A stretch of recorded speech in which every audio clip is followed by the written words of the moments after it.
নমস্কার, 5টার 5 স্পেশাল নিয়ে আমি অতনু রয়েছি আপনার সঙ্গে। ঝিরিঝিরি বৃষ্টি পড়ছে, যদিও এই বৃষ্টি যথেষ্ট নয় গরম কমার জন্য, তবু বৃষ্টি তো পড়ছে। তাই খোলা আকাশের নিচ থেকে আজ 5টার 5 স্পেশালি আমি অতনু থাকছি আপনার সঙ্গে, এবং আমার সঙ্গে প্রথমেই থাকবেন আমার প্রতিনিধি বিশ্বজিৎ। কারণ বিশ্বজিৎ আমাদের জানাচ্ছিলেন আজ দিনভর যে তীব্র গরম দহন জ্বালা চলবে এবং চলবে আগামী এক সপ্তাহ ধরে। পশ্চিমের জেলার আরো খারাপ অবস্থা।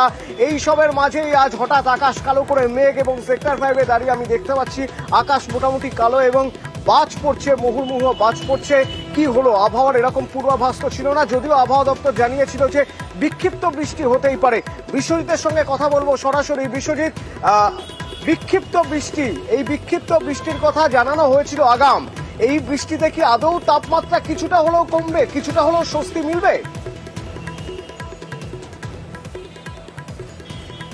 বিক্ষিপ্ত বৃষ্টি তো হবেই, কারণ কিছুক্ষণ আগেই আবহাওয়া দপ্তর যে সতর্কতা বার্তা দিয়েছে তাতে উত্তরে অর্থাৎ উত্তর 24 পরগনার যে অংশে তুমি রয়েছে অতনু, সেখানে ঝিরিঝিরি বৃষ্টি পড়ছে, আর কলকাতায় মেঘের গর্জন শোনা যাচ্ছে, অর্থাৎ বৃষ্টি হবে। আর এই সতর্কবার্তা কিছুক্ষণ আগেই আলিপুর আবহাওয়া দপ্তর দিয়েছে, এবং সঙ্গে পশ্চিম মেদিনীপুর সহ আরও বেশ কিছু জেলা রয়েছে। বিকেল বা সন্ধ্যের দিকে এরকম বজ্রবিদ্যুৎ সহ বৃষ্টি হবে, কিন্তু তাতে কোনোভাবেই এই যে গলদঘর্ম অবস্থা তার থেকে রেহাই নেই।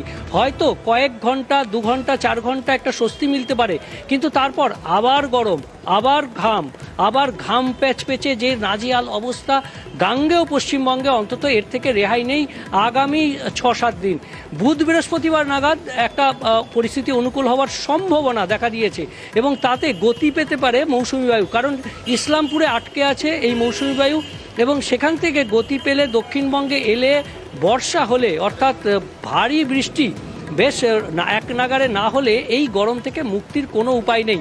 অন্যদিকে পশ্চিমের জেলাগুলো যেরকম বলছিলে, কারণ গরম হাওয়া আসছে পশ্চিম দিক থেকে, যেমন বিহার, ঝাড়খণ্ড, এদিক থেকে গরম হাওয়া যখন আসছে, তখন সেই গরম হাওয়ায় পশ্চিমের জেলাগুলির তাপমাত্রা শনিবার রবিবারের মধ্যে প্রায় 43-44 ডিগ্রি হতে পারে, আর কলকাতার তাপমাত্রাও প্রায় 39-40 ডিগ্রি ছুঁতে পারে।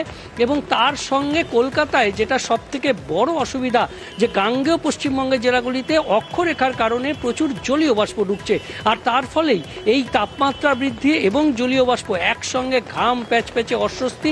আর এটা থাকবে মঙ্গল বুধবার পর্যন্ত, কারণ বুধবার নাগাদ এই আবহাওয়ার যে পরিস্থিতির একটা বদল হতে পারে, কারণ পরিস্থিতি অনুকূল হলে বর্ষার যে মৌসুমি অক্ষরেখা সেটা ইসলামপুর ছাড়িয়ে দক্ষিণবঙ্গের দিকে আসার একটা সম্ভাবনা তৈরি হবে, আর তারপরেই বৃষ্টি বাড়তে পারে, এমনই সম্ভাবনা দেখছেন আবহাওয়াবিদরা। অতনু,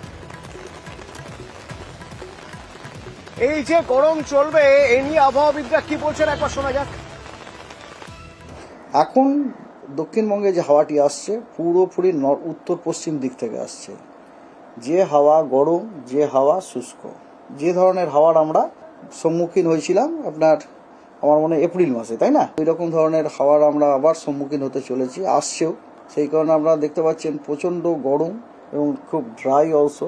যেটুকু ময়েশ্চার আছে তাতে অতটা ময়েশ্চার নেই যাতে করে আপনি থান্ডারস্টর্ম ফটাকসে পেয়ে যেতে পারেন। আগামী 2 দিনে আপনার টেম্পারেচার কিন্তু 2 থেকে 3 ডিগ্রি বাড়ার সম্ভাবনা আছে সাউথ বেঙ্গলে।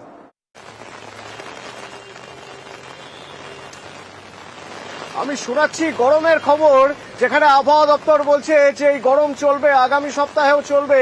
এদিকে হঠাৎ করে আকাশ কালো করে ঝেঁপে বৃষ্টি, যে বৃষ্টি আবহাওয়া দপ্তরের কথা অনুযায়ী সাময়িক স্বস্তি দেবে। তাহলে পুরোপুরি স্বস্তি দেওয়ার বর্ষার বৃষ্টি কবে আসবে? আবহাওয়া দপ্তর বলছে অন্তত 10 তারিখের আগে সেরকম কোনো সম্ভাবনা নেই। মনসুন আসতে তো দেরি হবে, কারণ আমরা সকলেই জানি দক্ষিণবঙ্গে মনসুন ঢোকার যে রাস্তাটা সেটা হচ্ছে দক্ষিণ দিক দিয়ে হাওয়াকে আসতে হবে, অথবা দক্ষিণ পূর্ব থেকে আসতে হবে, অথবা পূর্ব থেকে আসতে হবে। তো এই মুহূর্তে আমাদের যে ফোরকাস্ট ফ্লো প্যাটার্ন, উইন্ডের যে ডাইরেকশন আমরা যেটা পাই, যার বেসিসে আপনাদের আমি বলতে পারি যে এই মুহূর্তে প্রথম কথা নর্মাল ডেট তো 10 তারিখ আমরা জানি, 10 থেকে পরে নর্মাল ডেটের মধ্যে আসবে বলে আমাদের মনে হচ্ছে না। নর্মাল ডেটের আগে তো আসার আমি কিছু সংকেতই দেখতে পাচ্ছি না, একটু হয়তো দেরি হলেও হতে পারে।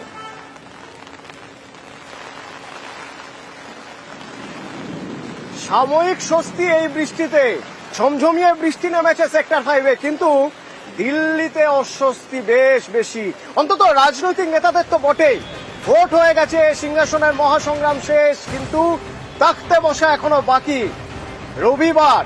রবিবার শপথ গ্রহণ করবেন প্রধানমন্ত্রী নরেন্দ্র মোদী, কিন্তু পদ্মে এবার যে কাঁটা রয়ে গেছে, কারণ একক সংখ্যাগরিষ্ঠতা তারা পাননি, বিজেপি পায়নি। সেক্ষেত্রে নীতিশ কুমার, চন্দ্রবাবু নাইডু, তাদের দিকে ভাবতে হচ্ছে, তারা কি ভাবছেন সেসব নিয়ে চলতে হচ্ছে। আর সুযোগ নিচ্ছে আইএনডিআইএ, তার কারণ তাদের যে শক্তি, সেই শক্তিকে তারা কড়া বিরোধিতা করবে। চ্যালেঞ্জের মুখে পড়তে হবে মোদীকে। এই আইএনডিআই এর কথা বলতে গিয়ে অবশ্যই বলতে হবে অভিষেক বন্দ্যোপাধ্যায়ের কথা, তার কারণ অভিষেক বন্দ্যোপাধ্যায়ের জাতীয় রাজনীতিতে গুরুত্ব বাড়ছে। গতকাল আইএনডিআই এর যে বৈঠক, সেই বৈঠকে দেখা গেল যে প্রশংসা করা হচ্ছে অভিষেক বন্দ্যোপাধ্যায়কে। আজ অখিলেশ যাদবের সঙ্গে বৈঠক করলেন তিনি, ওদিকে আম আদমি পার্টির নেতারা এসে, সাংসদরা এসে দেখা করে গেলেন অভিষেক বন্দ্যোপাধ্যায়ের সঙ্গে। হচ্ছেটা কি দিল্লিতে, সেই সব খবর থাকবে বিরতির পর, সঙ্গে থাকুন।